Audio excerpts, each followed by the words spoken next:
Hello everyone, good afternoon and you are all welcome to Exampur. तो आज की class में हमारी रिकॉर्डेड सेशन है।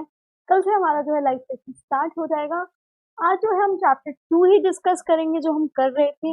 एंड स्टूडेंट्स, एक इन्फॉर्मेशन जो मैं आपको हर क्लास में देती हूँ कि हम लोग कुछ ही दिनों में जो है यहाँ से बेसिकली हो सकता है कल से ही हम लोग जो है सिर्फ स्कूल ऑफ सिविल सर्विसेज से ही क्लास चलाएंगे। आईएएस सीसीएस से हम बंद कर देंगे। रीजन भी आपको पता है कि फिर बच्चों को ये लगता है कि हिंदी की क्लास है बट हमारी क्लासेस इंग्लिश मीडियम की, तो उनको डिफिकल्टी आती है।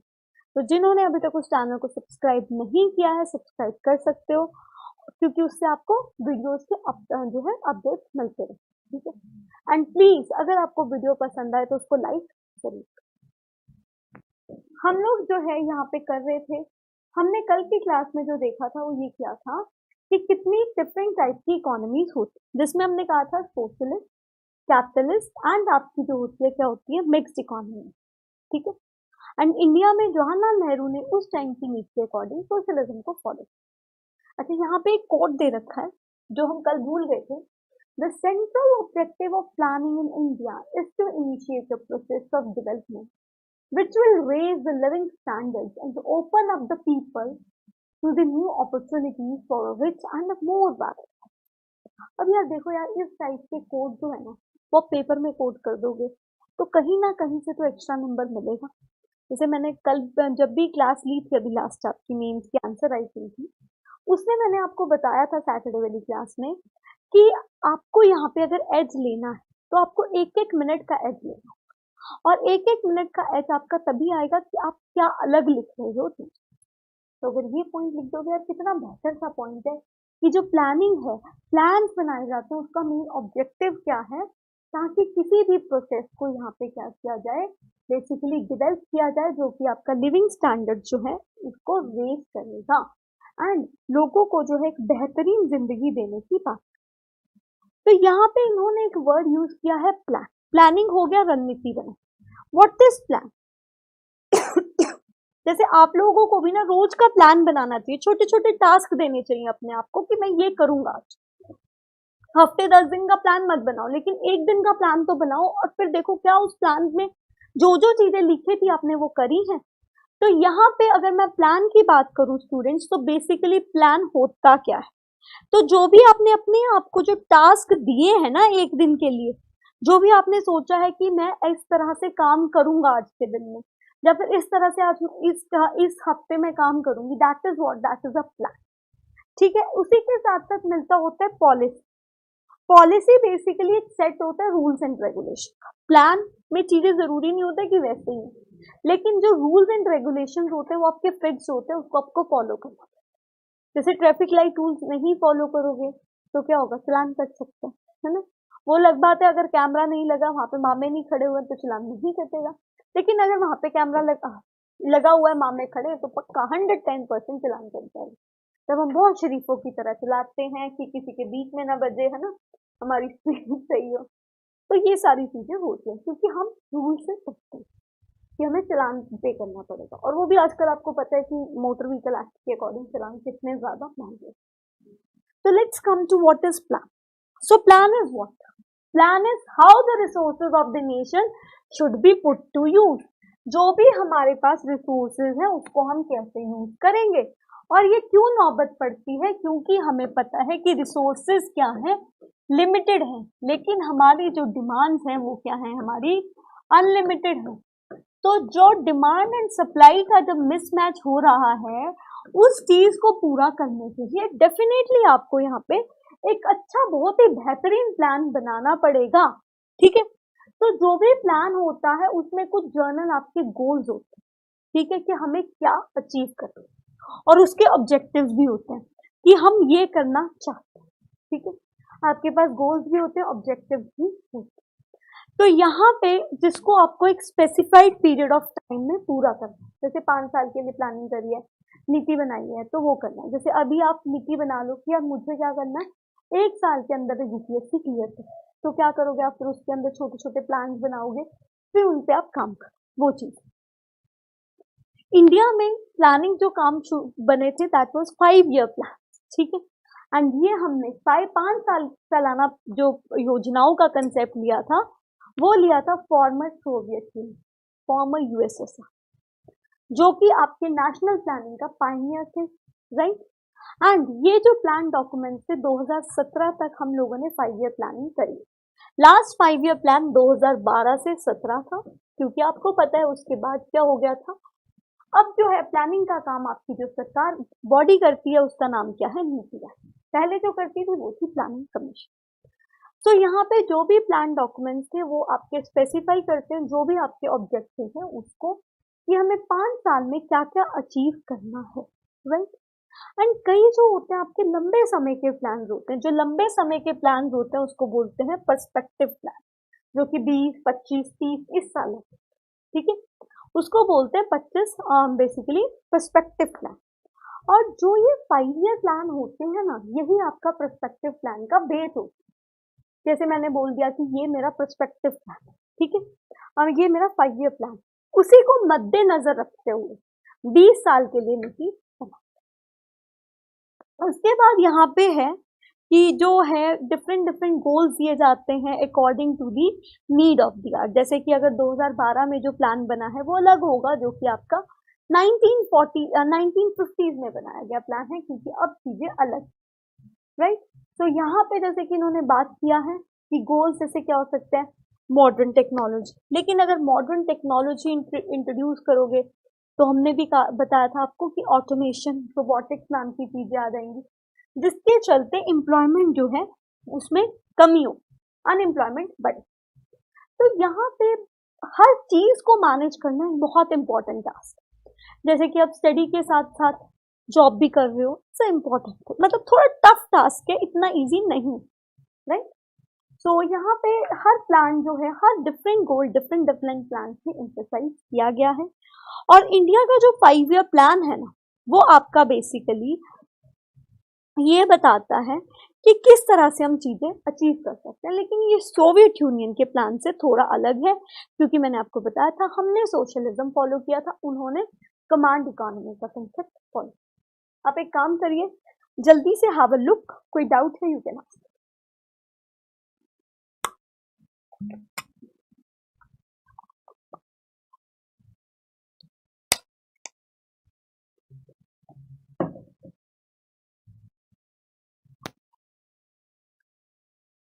तेरा तरीका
वैसे लगता है।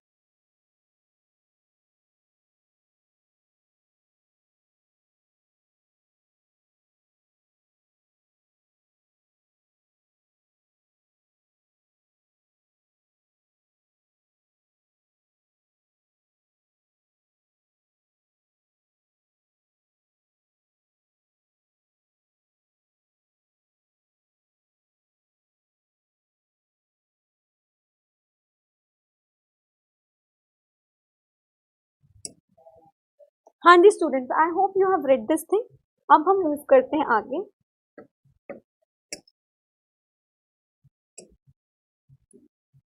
नेक्स्ट है गोल्स ऑफ 5 ईयर प्लान, कि क्या जो है इसके मेन एम। तो यहाँ पे अगर आप गोल्स की बात करो तो पहला जो एम है दैट इज ग्रोथ, कि हमें क्या करना है, हमें जो भी हमारी टोटल आउटपुट है उसको बढ़ाना। क्योंकि हमें पता है कि अगर टोटल आउटपुट बढ़ेगी तभी तो मेरी जीडीपी विल बी इंक्रीज। क्योंकि जीडीपी क्या होता है, जितनी भी final goods and services produce हुई हैं उन सबका टोटल कर लोगे तो वो क्या हो जाएगा, जीडीपी हो जाएगा। इसके अलावा 5 ईयर प्लान का जो मेन गोल है वो क्या होता है, मॉडर्नाइजेशन, जिसमें वो कहते हैं देखो पहला है कि हम एक ग्रो करें, लेकिन अकेली ग्रोथ ही सब कुछ नहीं है ना, हमें डेवलपमेंट जब तक हम नहीं करेंगे तब तक कुछ भी नहीं होगा। तो हमें अब जो नेक्स्ट चीज आ जाती है वो आ जाती है डेवलप करना, जिसमें हम बात करते हैं क्वालिटी ऑफ लाइफ, जिसमें हम बात करते हैं एजुकेशन की, जिसमें हम बात करते हैं हेल्थ की।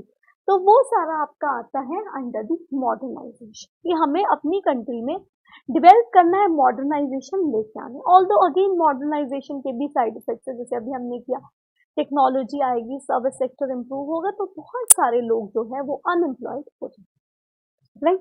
थर्ड ये बात करते हैं हम लोग सेल्फ रिलायंस।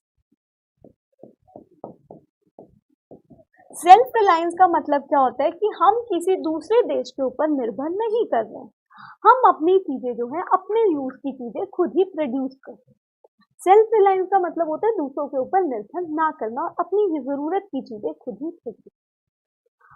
यहाँ पे कोई भी कंट्री सेल्फ सफिशिएंट नहीं हो सकती, वो सेल्फ रिलायंट जरूर है, क्योंकि हम एक दो चीजें होती है, जैसे कि अभी एट प्रेजेंट अगर मैं बोलूँ तो फूड ट्रेन्स में वी आर सेल्फ रिलायंट, क्योंकि हमने ग्रीन रेवोल्यूशन के बाद इतना प्रोड्यूस कर लिया है कि हम अपनी रोजमर्रा की जरूरतों को यहाँ पे पूरा कर सकते हैं। लेकिन क्या मैं बोलूँ अगर इंडिया सेल्फ सफिशिएंट है वो सही है?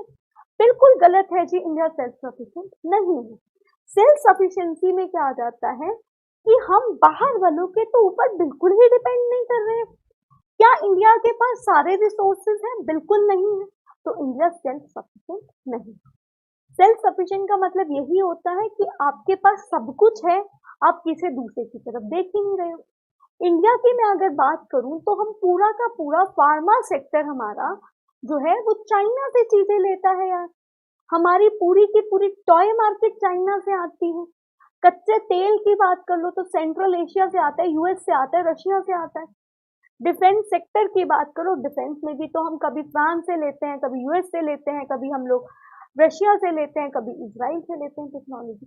तो we are not self sufficient, but definitely we are self reliant, right. Fourth major goal जो है वो क्या आ जाता है यहाँ पे, दैट इज इक्विटी, कि जो भी हमारे पास रिसोर्सेज हैं कि क्या वो इक्विटेबली डिस्ट्रीब्यूटेड है, मतलब जैसे होता है ना कि क्या सब लोगों के पास सब रिसोर्सेज अवेलेबल है, ठीक है। तो इसमें यहाँ पे इक्विटी में आ जाता है, जैसे मैं कहूँ कि पुअर एंड रिच के बीच में इतना डिफरेंस नहीं, ठीक है, उनके बीच में इतना डिफरेंस नहीं है, हल्का मोटा रहता है। तो इंसानों की इनकम के बीच में ज्यादा डिस्ट्रीब्यूशन नहीं है, दैट इज इक्विटी, कि सब लोगों को रिसोर्सेज मिल रहे हैं, सब लोग इक्वली रिसोर्सेज को असेस यहाँ पे कर पाए। सो दिस इज, और ये है आपके 5 ईयर प्लान के गोल, ठीक है, these are the goals of 5 year plan. अब अगर आप ग्रोथ की बात करोगे, जीडीपी को इंक्रीज करने की बात करोगे, अलग मॉडल्स हैं। मॉडर्नाइजेशन की बात करोगे, अलग मॉडल्स हैं। सेल्फ रिलायंस के लिए हमारे पास क्या आ जाएगा, ग्रीन रेवोल्यूशन आ जाएगा। इक्विटी के लिए जो हम बात करेंगे, that we will talk about land reforms, abolishment of zamindari system and all, इन सब चीजों की हम बात, ठीक है। एक बार जल्दी से इसके ऊपर नजर डाल लो, फिर हम एक एक पॉइंट को यहाँ पे डिस्कस करते हैं।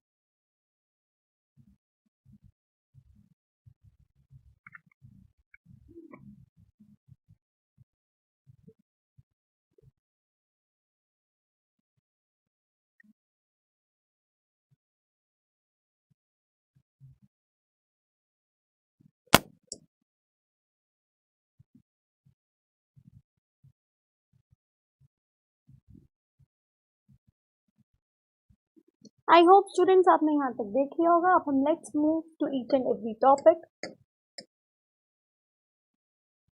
तो यहाँ पे क्या बोला जा रहा है, जो प्लान होगा, प्लान के अंदर कुछ गोल्स लिखे, ठीक है, और जो भी गोल्स है 5 ईयर प्लान के वो क्या है, that are growth, modernisation, self reliance and equity. इसका मतलब ये नहीं है कि सारे प्लान में सब गोल्स के बारे में मेंशन कर रहा होगा। हमारे पास रिसोर्सेज की कमी है, इसलिए हमने किसी प्लान में हमारा गोल कुछ और होगा और किसी प्लान में हमारा गोल जो है वो कुछ और, ठीक है। वो डिपेंड करता है कि उस समय किस चीज की ज्यादा आवश्यकता है, उसके अकॉर्डिंग उस प्लान का यहाँ पे गोल है। तो जो भी प्लानर्स हैं उनको ये डिसाइड करना पड़ेगा कि कौन कौन सी नीतियां हैं और किस किस तरह से हमें अपने गोल्स को अरेंज करें। तो पहला है ग्रोथ। ग्रोथ का मतलब है कंट्री की कैपेसिटी जो है उसको बढ़ा, किस चीज की कैपेसिटी, गुड्स एंड सर्विसेज को प्रोड्यूस करने की क्षमता को यहाँ पे बढ़ाना कंट्री के अंदर।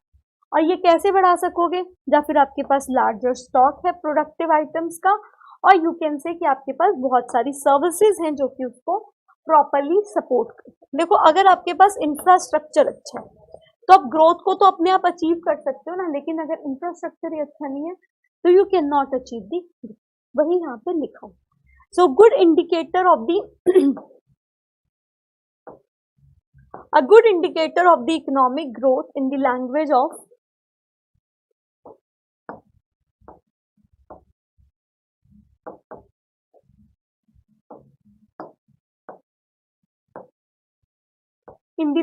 of economics is the steady increase in GDP.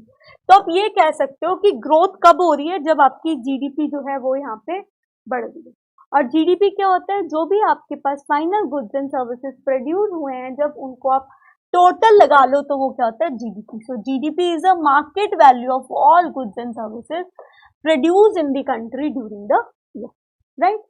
तो यू कैन थिंक, जैसे इन्होंने क्या बोला, एक बहुत ही अच्छी सी एग्जाम्पल दी है, इन्होंने केक की एग्जाम्पल दी है।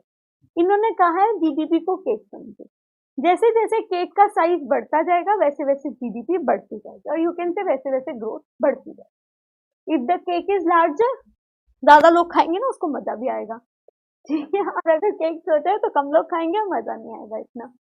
So it is necessary to produce more goods and services if the people in India are to enjoy a more rich and lavish life. तो उनको ज्यादा यहाँ पे क्या करना पड़ेगा, चीजें enjoy, नहीं। और जो जीडीपी होती है वो आपकी अलग अलग सेक्टर्स के लिए अलग अलग होती है, ठीक है। It varies from one sector to the another. जैसे कि एग्रीकल्चर सेक्टर के लिए जीडीपी कंट्रीब्यूशन कुछ और होगी, इंडस्ट्रियल के लिए कुछ और होगी, सर्विसेज के लिए कुछ और होगी, एंड टोटल अगर आप देखोगे वो आपकी total GDP of the nation हो जाए। तो यहाँ पे इसने वही बोला है, हर सेक्टर के लिए जो जीडीपी होती है वो अलग होती है, और जो कंट्रीब्यूशन जो होती है वो आपकी स्ट्रक्चरल कॉम्पोजिशन बताती है कि कंट्री का स्ट्रक्चर कैसा है। जैसे कि इंडिया में अगर हम बात करें तो एग्रीकल्चर सबसे कम कंट्रीब्यूट कर रहा है आज की डेट में, सिर्फ 14.5% कंट्रीब्यूट करता है। तो ये कह सकते हो कि एग्रीकल्चर कम प्रोड्यूस करता है, इसलिए हमारी एग्रेरियन इकोनॉमी तो नहीं। वहीं अगर आप सर्विसेज की बात करो, सर्विसेज 50% प्लस जो है वो कंट्रीब्यूट करते हैं जीडीपी में। This means our country is what, service sector, India is a service. तो वहां से डिसाइड होता है, तो उसी के अकॉर्डिंग उसने कहा है कि हम लोग डिसाइड करते हैं। लेट अस सी, जो इसने बॉक्स 2.4 का जिक्र किया है कि वो क्या है।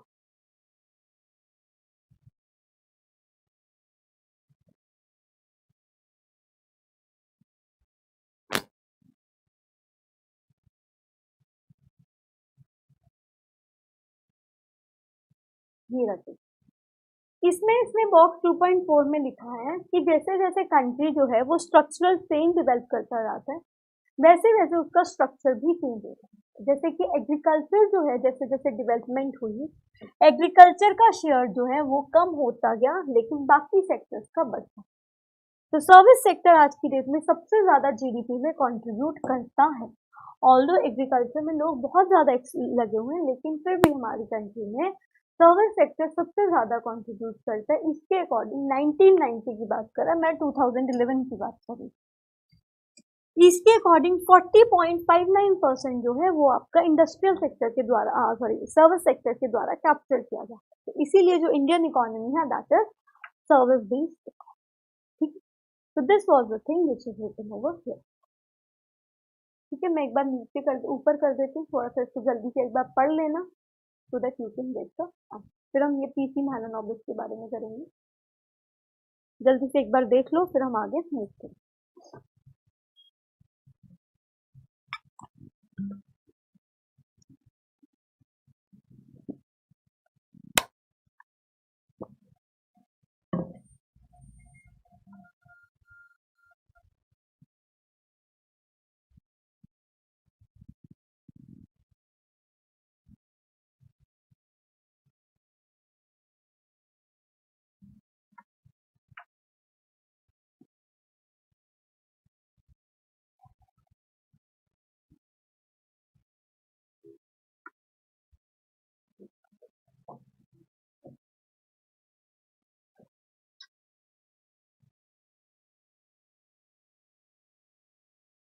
आई होप आपको थोड़ा आइडिया हो गया होगा। अब हम पढ़ते हैं पीसी मैलोनोबिस के बारे में, जिनका यहाँ पे चित्र दे रहे हैं। तो पीसी मैलोनोबिस को बोला जाता है कि he was the architect of Indian plan, जिसने इंडियन प्लानिंग को बनाया था। ये उसके क्या है, मेन कर्ता धर्ता है। तो यहाँ पे ये जो पर्सन थे, प्रसन्ना जो आपके थे, इन्होंने मैलोनोबिस ने क्या बोला था, प्रसन्नता बेसिकली चंद्रा इनका नाम था। इन्होंने ये बोला था कि आप लोग जो है वो किसके ऊपर फोकस करो, you should focus on basic industry. जैसे कि आप लगा लीजिए जो कोल हो गया, स्टील हो गया, आयरन हो गया, इन बेसिक इंडस्ट्रीज के ऊपर फोकस करो। जैसे ये बेसिक इंडस्ट्रीज जो हैं आप बनाओगे, तो ऑटोमेटिकली बाकी इंडस्ट्रीज की जो डिमांड है वो अपने आप बढ़ जाएगी। जैसे इन्होंने कहा कि बेसिक इंडस्ट्रीज, मशीन वगैरह लगी, सब कुछ लगा, अब मशीन वगैरह को ठीक करने के लिए टूल्स की रिक्वायरमेंट होगी, उसको ठीक करने के लिए स्पेयर पार्ट्स वगैरह की रिक्वायरमेंट होगी, तो अपने आप वो कैपिटल इंडस्ट्री आपकी डेवलप हो जाए। ठीक है, तो अपने आप आपकी कैपिटल इंडस्ट्री डेवलप हो जाए। So as soon as the capital industry will develop, चीजें बनने लगेंगी, लोगों को फैक्ट्रीज में एम्प्लॉयमेंट मिल रही है, तो उनको जब एम्प्लॉयमेंट मिलेगी तो वेजेस भी तो मिलेंगे, ठीक है, उनको सैलरियां मिलेंगी। अब ये जो सैलरियां हैं, इनके चलते क्या होगा, उनकी डिमांड, उनकी मांग जो है वो चीजों के लिए होगी। तो यहाँ पे अगर चीजों के लिए मांग होगी तो वो क्या शुरू करेंगे खरीदना, कंज्यूमर गुड्स। जैसे कि आप लगा लीजिए टीवी, फ्रिज, ड्यूरेबल गुड्स जो होता है वो खरीदना शुरू करें। तो फोकस ऑन बेसिक इंडस्ट्रीज, बाकी सारी तो अपने आप डेवलप हो जाएंगी, इन्होंने ये बोला था। एंड इसकी इस रणनीति को अपनाया गया था सेकेंड 5 ईयर प्लान के भीतर, जिसमें हमारा जो है क्या लगा था, Tata and iron steel plants लगे थे आपके। ठीक है, पहली बार जो है क्या हुआ था, एफडीआई भी आई थी। कहाँ से एफडीआई आई थी, यूएसएसआर से एफडीआई आई थी। तो यूएसएसआर से हमारा बहुत पुराना रिश्ता नाता है। तो द सेकेंड 5 ईयर प्लान जो है उसने डेवलपमेंटल प्लानिंग की बात करी, उसने बेसिक आइडियाज बताए, एंड ये जो प्लान था वो मैलोनोबिस के अकॉर्डिंग बनाया गया था। एंड इंडिया में ये नहीं था कि सिर्फ यूएसएसआर से आ गया तभी से हमारा रिलेशन, बिफोर इंडिपेंडेंस ऑल्सो हमारा रशिया से बहुत अच्छे लिंक्स थे। इंडियंस की रशियंस ने सपोर्ट भी करी थी। पढ़ोगे आप, वर्ल्ड हिस्ट्री करोगे, इनफैक्ट वर्ल्ड हिस्ट्री का जब आप इंडियन फ्रीडम स्ट्रगल पढ़ोगे, उसमें आपको हिस्ट्री में बताया जाएगा कि किस तरह से जो है रशिया ने इंडिया की मदद करी थी, कौन कौन से हमारे लीडर्स थे जो कि रशिया में मदद मांगने के लिए गए। तो मैलोनोबिस के बारे में दिया है, नहीं करना है आपको, ठीक है। चलिए अब हम बढ़ते हैं आगे, that is towards a second goal. Second गोल जो है वो क्या, हमारा मॉडर्नाइजेशन। मॉडर्नाइजेशन में क्या आ गया कि production of goods and services को बढ़ाने के लिए अब हमने क्या करा, हमने कहा कि हमारी जो इंडस्ट्री है उसको और ज्यादा मॉडर्न होना पड़ेगा, हमें जो है ज्यादा जो है न्यू टेक्नोलॉजी की मदद लेनी पड़ेगी। इसके अलावा जैसे कि एग्जाम्पल इसमें दी है कि पहले फार्मर क्या करता था, खुद ही बीज बोया करता था, खुद ही उसकी कटाई किया करता था, लेकिन अब वो क्या कर रहा है, न्यू यील्डिंग वैरायटी सीड्स का इस्तेमाल कर रहा है, अब ट्रैक्टर्स का इस्तेमाल कर रहा है, इरिगेशन के लिए पंप्स का इस्तेमाल कर रहा है। तो ये सारी चीजें ने क्या किया है, बेसिकली आपका जो आउटपुट है उसको यहाँ पे बढ़ा दिया है, they have increase the. And जब हम नई टेक्नोलॉजी के अकॉर्डिंग काम करते हैं तो उस चीज को बोला जाता है मॉडर्नाइजेशन, राइट। उस चीज को क्या बोलते हैं, मॉडर्नाइजेशन। तो यहाँ पे मॉडर्नाइजेशन का मतलब सिर्फ ये नहीं हुआ कि आप सिर्फ नई टेक्नोलॉजी को यूज करते हैं, इसका मतलब ये भी हुआ कि आप सोशल जो आउटलुक है उसको भी बदल गए। जैसे कि women should have the same right, आजकल आपने देखा है वुमेन रिजर्वेशन की भी बात करी जाती है, कई स्टेट्स ने वुमेन को रिजर्वेशन भी दी है, ठीक है। उसके बाद हमने जब अगर आपने कोई बच्चा यहाँ पे ऐप का है तो आपको पता होगा, मैंने आपको बताया था जेंडर बेस्ड बजटिंग भी होती है। तो जैसे जैसे नई टेक्नोलॉजी डेवलप होती जा रही है, हमारा सोशल पर्सपेक्टिव भी बदलता जा रहा है। जैसे पहले वुमेन को बोला जाता है घर पे रहे वो, लेकिन आज की डेट में वुमेन काम कर रही है, I am one of the example, और भी बहुत सारी वुमेन बहुत सारी जॉब कर रही है, also participation is still low, but still that the women they are work, बहुत सारे लोग काम कर रहे हैं। पहले न्यूक्लियर फैमिली नहीं हुआ करती थी, ज्वाइंट फैमिली हुआ करती थी, अब न्यूक्लियर फैमिलीज के कंसेप्ट आ गए हैं। पहले ये बोलते थे कि क्या कहते थे, लड़की सब घर के काम करे, बट ऐसा नहीं, अब दोनों मिल बांट के काम करते हैं। तो ये सारी चीजें आई हैं बिकॉज ऑफ मॉडर्नाइजेशन। हमने उनकी टेक्नोलॉजी को, हमने उनके कल्चर को अडॉप्ट किया, हमने उनके कपड़ों को अडॉप्ट किया, है ना, तो ये सब चीजें आई हैं। पहले डाइवोर्स रेट कहाँ इतने हुआ करते थे, अब तो लोगों को शादियां जो है मजाक लगती हैं। That is all the effect of modernisation. So modernisation does not refer to all this thing, but it refers to कि हम लोग जो है इस चीज को भी। So this is modernization. Just think about it for 1 or 2 minutes. Then we will move towards third objective, that is self-reliance.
चलिए, तो अगला जो हमारा ऑब्जेक्टिव है दैट इज सेल्फ रिलायंस, आत्मनिर्भर भारत, है ना।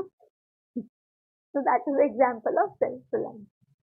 So self reliance is what, जब नेशन जो है basically what it is doing, वो अपनी इकोनॉमिक ग्रोथ को प्रमोट करती है, मॉडर्नाइजेशन को प्रमोट करती है, लेकिन किसी और पे निर्भर नहीं रहती, अपने खुद के रिसोर्सेज को यूज करके वो करती है। ठीक है, तो ये चीज यहाँ पे करी। तो पहले जो फर्स्ट 7 5 ईयर प्लान थे, उसमें जो है यही इंपॉर्टेंस दी गई थी कि हमें जो है अपने आत्मनिर्भर रहना है, हमें इंपोर्ट्स के ऊपर डिपेंड नहीं रहना, क्योंकि अगर हम उस टाइम इंपोर्ट्स के ऊपर डिपेंड हो जाते तो क्या होता है, बाहर से चीजें सस्ती आ जाती, उन्होंने हमारे गुड्स, डोमेस्टिक गुड्स के साथ इंटरफेयर करना था, एंड एज अ रिजल्ट जो हमारी डोमेस्टिक मार्केट थी उसके ऊपर इसका असर पड़ता। तो इसीलिए उन्होंने किस चीज की बात करी कि हम लोग जो है आत्मनिर्भर की बात करेंगे, हम लोग अपना सामान खुद प्रोड्यूस करेंगे। तो याद रखना, पहले 7 5 ईयर प्लान तक ये आपका ऑब्जेक्टिव था। So this policy was considered as a necessity in order to reduce our dependence on the foreign currency. Foreign country पे हम डिपेंडेंट ना हो इसलिए इंट्रोड्यूस किया। ऑल्सो उस टाइम तो मेजर इंट्रोडक्शन थी ना, वो फूड में थी कि हमें फूड में अपने आप को यहाँ पे प्रोटेक्ट करें। ठीक है, एंड जो पीपल जो है बेसिकली हुआ क्या था यार, आपको भी पता है उस टाइम जो मेजर जनसंख्या थी वो हमारी एग्रीकल्चर करती थी। ऑल्दो अभी भी मेजॉरिटी ऑफ लोग जो है वो एग्रीकल्चर ही करते हैं, लेकिन एग्रीकल्चर जीडीपी में ज्यादा हिस्सा नहीं देता। ठीक, तो इसीलिए हम लोगों ने ये डिसाइड किया कि कोई बात नहीं, अब हम लोग जो है क्या करेंगे, अपने आप को एग्रीकल्चर में ऐसा करेंगे कि हमें किसी और के ऊपर निर्भर होने की जरूरत नहीं। तभी हम ग्रीन रेवोल्यूशन लेके आए, लैंड सीलिंग इंट्रोड्यूस करी, लैंड रिफॉर्म्स लेके आए, तो ये सब बातें थी। तो यहाँ पे यही बोला जाता है that the people who were, क्योंकि हम लोग उस टाइम ब्रिटिश राज से अभी जो है आजादी हुए थे, तो हमने जो है सेल्फ रिलायंस को ज्यादा इंपॉर्टेंस दी। हमने इंपोर्टेड जो गुड्स थे उसको डिस्करेज भी किया, क्योंकि पहले भी यही माना जाता था इंपोर्टेड गुड्स के कारण जो हमारी हैंडलूम इंडस्ट्री थी, कॉटन इंडस्ट्री थी, जूट इंडस्ट्री थी, वो काफी खत्म होगी, लेकिन अब हम उसको प्रमोट करने की कोशिश कर, इवन अब तो हम ट्राइबल जो हमारे प्रोड्यूसर्स हैं वो उसको भी हम प्रमोट करने की काम कर रहे हैं। जो हमारा ट्राइफेड है वो ट्राइबल में काफी अच्छा यहाँ पे योगदान देता। ठीक है, ट्राइबल पीपल के लिए फेडरेशन है जो कि उनके लिए काफी अच्छा यहाँ पे रोल अदा कर। So this is the third objective. ठीक है, just think about it for 1 minute and then we will move forward.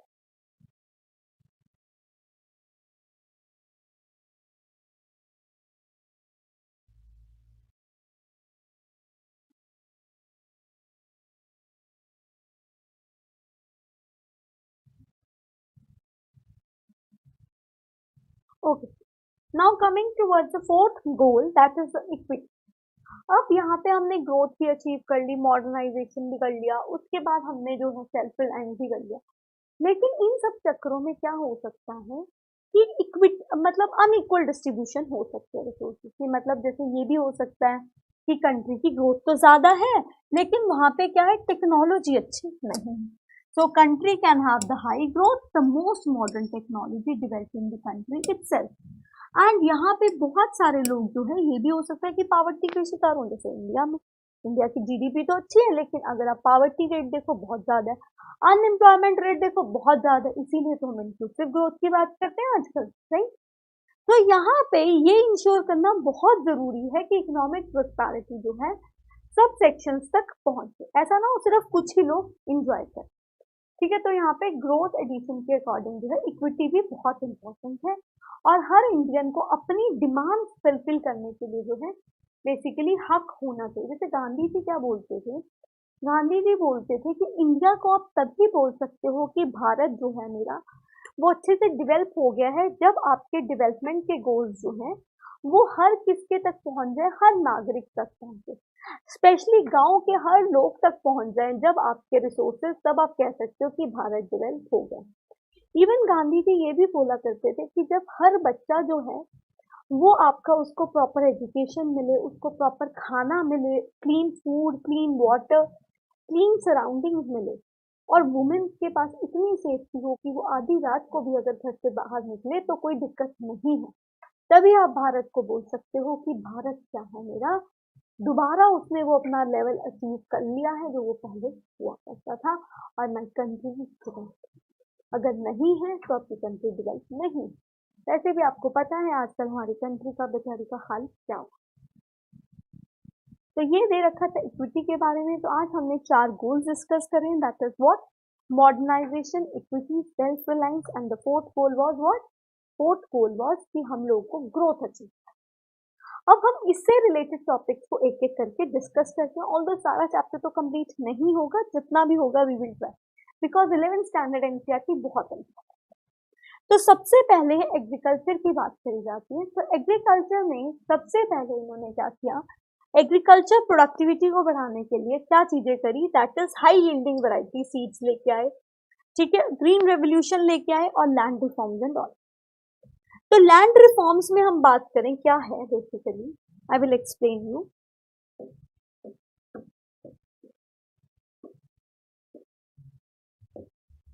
जैसे मैं थोड़ा सा एक्सप्लेन कर देती हूँ, ज्यादा हम डिटेल में नहीं जाते। जब इंडिया में इंडिपेंडेंस नहीं था, ब्रिटिश राज था, तो इंडिया में हुआ करता था जमींदारी सिस्टम, कि एक गांव का एक जमींदार बना दिया जाता था और ये जमींदार हर जो है आपकी बेसिकली हर घर से जो है, हर फार्म से यहाँ पे क्या करता था, टैक्स कलेक्ट करता, या फिर आप कह सकते जो भी आपका पैसे थे रेवेन्यू कलेक्ट किया। और अगर कोई पर्सन जो है रेवेन्यू कलेक्ट मतलब ना दे पाता तो जमींदार के पास इतनी पावर हुआ करती थी कि वो जो है उसकी लैंड हड़प भी सकते हैं। एंड यहाँ पे वो कितना रेवेन्यू कलेक्ट करेगा, that was fixed by the Britishers, ठीक है। एंड कई जगह पे तो ये भी सिस्टम था कि ब्रिटिश ने एक उनको आंकड़ा दे रखा था कि भाई तुम मुझे इतने पैसे दो, कहाँ से लाओ मुझे कोई मतलब नहीं है उनसे, बट तुम मुझे इतने पैसे दो। तो यहाँ पे वो क्या करता था, वो ब्रिटिश ने जो दिए वो तो फाइन, उसके अलावा वो एक्स्ट्रा पैसे भी उनसे कलेक्ट किया करता। तो इस जमींदारी सिस्टम के चलते क्या हुआ, जो जमींदार थे उन्होंने लोगों की लैंड ग्रैब कर ली एंड फिर वो काफी ज्यादा यहाँ पे बड़े बने। अब लैंड रिफॉर्म्स में उन्होंने क्या बात की कि हम लोग जो भी ये जमींदार, जो बड़े जो भी लैंड रिफॉर्म्स हैं हम उनको लेके आएंगे। उसके चलते हम क्या करेंगे, हम 2 काम करेंगे। एक तो हम जो भी ओनरशिप है लैंड की, चेंज इन ओनरशिप,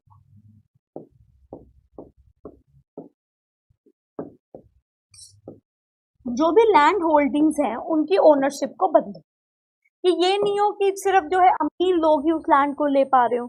ये क्योंकि बहुत सारे उस टाइम हमारे देश में स्मॉल एंड मार्जिनल फार्मर्स जिनके पास बहुत ही कम लैंड थी या फिर जिनके पास 1 हेक्टेयर से भी कम लैंड थी, 2 से 4 हेक्टेयर लैंड थी, वो फार्मर्स थे। तो हमें यहाँ पे वो चीज करेंगे और फिर दूसरा हम land to tiller system introduce, इसमें इन्होंने दो काम करने की बात करी, land to tiller system and change in ownership.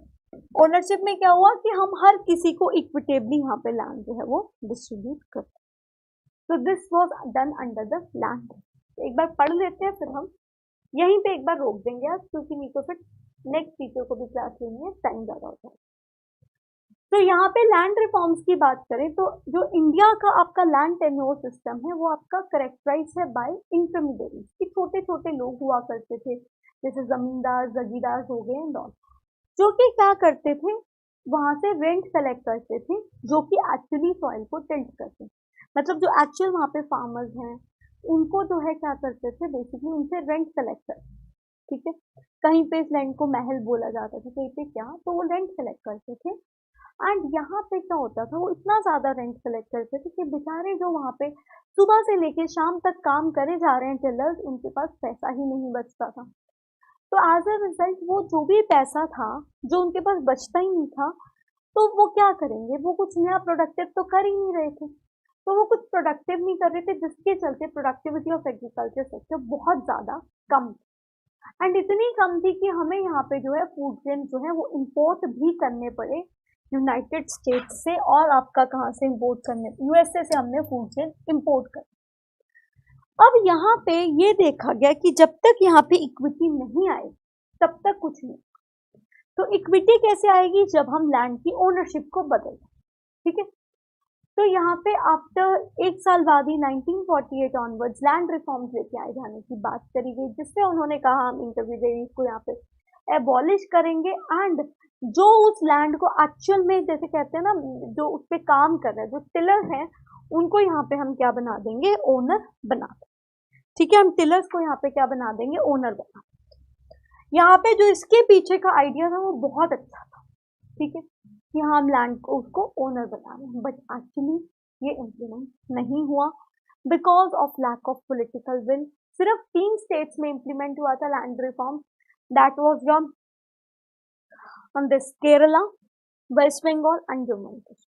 यही 3 स्टेट्स में हुआ था, तो यहाँ पे एग्रीकल्चर भी काफी अच्छा एज कम्पेयर टू वेस्ट।